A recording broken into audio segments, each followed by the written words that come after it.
Hello friends, இப்போ பார்த்தீங்கன்னா evening ஸ்நாக்ஸுக்கு இப்போ சம்மரில் வந்துருச்சு இல்லையா, ஏதாவது டிஃப்ரெண்டாக செஞ்சு கொடுக்கணும்னு நினைப்போம் குட்டீஸ்க்கும். குட்டீஸ் வெஜிடபிள்ஸே சாப்பிடலைன்னா இந்த வீடியோ பார்த்தீங்கன்னா கண்டிப்பாக உங்களுக்கு பண்ணி கொடுத்தீங்கன்னா, இந்த வீடியோ பார்த்து பண்ணி கொடுத்தீங்கன்னா கண்டிப்பாக வெஜிடபிளே சாப்பிடாத குழந்தைங்க கூட, காய்கறியே பிடிக்காத குழந்தைங்க கூட கண்டிப்பாக காய்கறி சாப்பிடுவாங்க. அதுபடி இன்னைக்கு நான் எடுத்து வச்சிருக்கிற வெஜிடபிள் என்னன்னு பார்த்தீங்கன்னா ஒரு புடலங்காய் தான். ஸ்னேக் கார்டுன்னு சொல்லுவாங்கல்ல, அதை வச்சு எப்படி ஸ்நாக் ரெசிபி பண்ணலான்னு பார்க்கலாம். அதை ஃபர்ஸ்ட் பார்த்தீங்கன்னா நல்லா வந்து ஸ்கின்னை பீல் பண்ணிட்டேன். இப்போ ஸ்கின்னை பீல் பண்ணிட்டு அதில் இருக்கிற அந்த விதையெல்லாம் எடுக்க போறேன். அதில் உள்ள இருக்கிற சீடெல்லாம் எடுக்க போறேன். அது எப்படிங்கிறதையும் உங்களுக்கு காட்டுறேன். இப்போ பார்த்தீங்கன்னா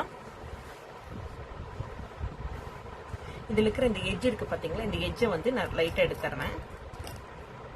அதே மாதிரி இந்த எட்ஜையும் எடுத்துறேன். இப்போ சென்டரில் கட் பண்ணுறேன். கட் பண்ணிட்டு உள்ளே இருக்கு பார்த்தீங்களா, உள்ளே இருக்கிறத இப்படி நல்லா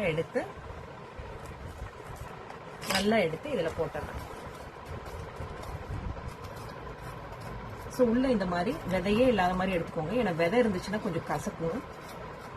ஸோ அதனால உள்ள நீட்டாக வந்து நல்லா இந்த மாதிரி இருக்கணும். இந்த மாதிரி இருந்துச்சுன்னா ரெடின்னு அர்த்தம். ஸோ இப்போ இப்படி ரெடி ஆனதுக்கப்புறம்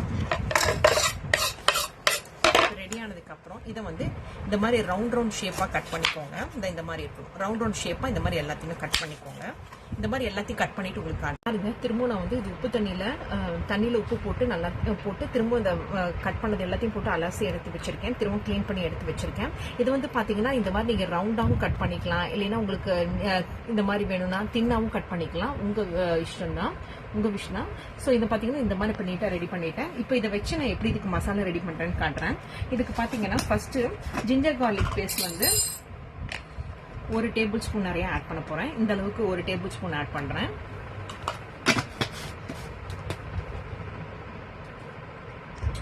தென் அதுக்கப்புறம் பார்த்தீங்கன்னா சில்லி பவுடர் பார்த்தீங்கன்னா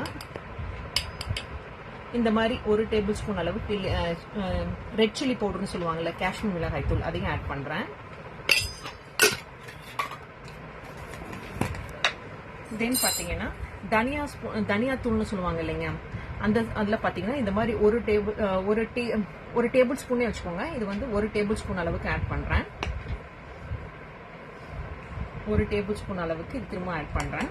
இதை ஆட் பண்ணிட்டு திரும்பவும் இப்போ வந்து இது கூட வந்து நீங்க வந்து சீரகத்தூள் ஆட் பண்ணலாம். சீரகத்தூள் ஆட் பண்ணலாம், இல்லைன்னா நான் இதுக்கு பதிலாக வந்து இப்போ நான் சாட் மசாலா தூள் இருக்கு பார்த்தீங்களா, அது வந்து 1 டேபிள் ஸ்பூன் ஆட் பண்றேன். தென் இது எல்லாம் கிறிஸ்பி ஆக்கிறதுக்கு வந்து அரிசி மாவு இருக்கு பாத்தீங்களா, அரிசி மாவு நான் கிட்டத்தட்ட வந்து 1.5 டேபிள் ஸ்பூன் அளவுக்கு ஆட் பண்றேன். திரும்ப 1 ஸ்பூன் ஆட் பண்ணிட்டேன். ஒரு 1 to 2 ஸ்பூன் ஆட் பண்ணிக்கோங்க.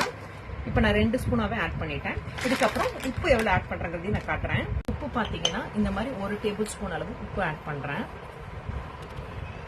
உங்க குவான்டிட்டிக்கு தகுந்த மாதிரி இப்ப நான் போட்டிருக்கிறதுக்கு பாத்தீங்கன்னா 1 டேபிள் ஸ்பூன் அளவு உப்பு இருக்கும். இப்போ இது எல்லாத்தையும் போட்டு கையில வந்து நான் நல்லா பிரட்டி எடுத்துக்கிறேன்.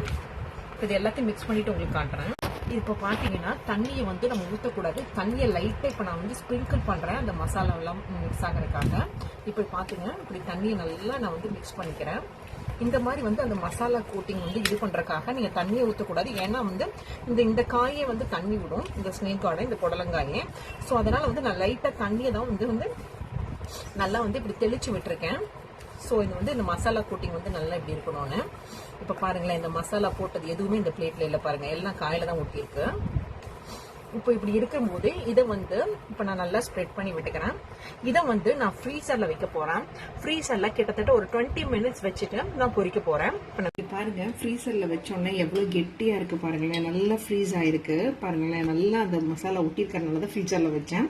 இது ஃப்ரீசர்ல வச்சு பாத்தீங்கன்னா 20 to 25 மினிட்ஸ் ஆச்சு. 1/2 hour வச்சா கூட பிரச்சனை இல்லை. இது நீங்க வந்து நல்லா பொரிக்கிறதுக்கும் ஒரு 5 நிமிஷத்துக்கு முன்னாடி எடுத்துக்கோங்க. இப்போ பாருங்களேன், இப்போ எண்ணெய் நல்லா காயுது, அதனால இப்போ நான் இதை எடுத்துட்டேன். எடுத்து வந்ததுக்கு அப்புறமா நான் இது வந்து பாத்தீங்கன்னா அரிசி மாவு வந்து நல்லா களைச்சி எடுத்திருக்கேன். இது வந்து ஒரு 2 டேபிள் ஸ்பூன் மாவு போட்டு ஒரு அதுக்கு தகுந்த மாதிரி தண்ணியா இது எடுத்து வச்சிருக்கேன். 2 டேபிள் ஸ்பூன் அரிசி மாவுக்கு ஒரு 4 டேபிள் ஸ்பூன் தண்ணி ஊற்றி எடுத்து வச்சிருக்கேன். இதுல வந்து நான் திரும்பவும் டிப் பண்ணிட்டு திரும்ப நான் எண்ணெயில பொரிக்க போறேன். இப்போ பாருங்க, இது வந்து எண்ணெய் சூடான எண்ணெயில இப்போ போட்டிருக்கேன். இது 2 நிமிஷம் ஆனதுக்கு அப்புறம் திருப்பி விட்டு எடுக்கணும், அவ்வளவுதான். 2 நிமிஷம் ஆயிடுச்சுங்க. 2 நிமிஷம் ஆனதுக்கு அப்புறமா இப்படி லைட்டா எல்லாத்தையும் ஒன்னா திருப்பி விட்டுக்கோங்க. மெதுவாக திருப்பி விடுங்க, ஒன்று மேலே ஒன்று படாத மாதிரி திருப்பி விட்டுக்கோங்க. அப்படி இதாயிடுச்சுன்னா கூட ஒன்று மேலே ஒன்று விட்டுச்சுன்னா கூட அதை தள்ளி நகர்த்தி விட்டுக்கோங்க. இதை நல்லா வந்து ஒன்று மேலே ஒன்று படாமல் மெதுவாக இப்படி லைட்டாக திருப்பி விட்டுக்கோங்க. அப்படி உங்களுக்கு ரொம்ப கஷ்டமாக இருந்துச்சுன்னா ஒரு பெரிய இது மாதிரி இருக்கும் பார்த்தீங்களா, தின்னா இருக்கிற ஒரு கரண்டி வச்சு கூட நீங்கள் இப்படி திருப்பி விட்டுக்கலாம். மெதுவாக திருப்புங்க, எண்ணெய் படாமல் இருக்க மாதிரி லைட்டாக இப்படி திருப்பி இது நல்லா ரெட்டிஷ் ஆகிற வரைக்கும் இது நல்லா இதாகணும். நீங்கள் வீடியோவில் பார்க்கும்போதே தெரியும் கலர் நல்லா சேஞ்ச் ஆயிடுச்சு. இப்போ இதை எடுக்கிறதுக்கான கரெக்டான ஸ்டேஜ் நல்லா வந்து ரெட்டிஷ் ஆகணும். இந்த இதெல்லாம் பொரிக்கும் பார்த்தீங்கன்னா, பொட்டேட்டோலாம் ஃப்ரை பண்ணுவோம் பார்த்தீங்கன்னா, அந்த அளவுக்கு நல்லா ரெட்டிஷாக இருக்கணும். அதுதான் அதுக்கான கரெக்டான ஸ்டேஜ். இப்போ ஒரு பிளேட்டில் வச்சு உங்களுக்கு காட்டுறேன் பாருங்க. சூப்பராக இந்த புடலங்காய் ஃப்ரை ரெடி ஆயிடுச்சு. இது ஸ்னேக் அவுட் ஃப்ரைன்னு கூட சொல்லலாம். நீங்கள் இந்த மாதிரி செஞ்சு கொடுத்தீங்கன்னா கண்டிப்பாக உங்க குட்டி சாப்பிடுவாங்க. இப்போ பாருங்க, இது ஒன்று எடுத்து நான் சாப்பிட போறேன். இது பாருங்களேன், ஹாட் ஷேப் மாதிரியே இருக்கு நான் பண்ணது. எனக்கு ரொம்ப பிடிச்சிருக்கு. இது வந்து உங்க கெச்சப் அல்லது சாஸ் வச்சு தொட்டு சாப்பிட்டீங்கன்னா செம்மையா இருக்கும். இப்போ நான் டேஸ்ட் பண்ணி பார்த்து எப்படி இருக்குன்னு சொல்றேன். வாவ், செம்ம கிறிஸ்பியா யம்மியா இருக்குங்க. நீங்களும் மறக்காம ட்ரை பண்ணி பார்த்து எப்படி இருக்குன்னு எனக்கு கமெண்ட் செக்ஷன்ல சொல்லுங்க. அப்படியே மறக்காம என் சேனலை சப்ஸ்கிரைப் பண்ண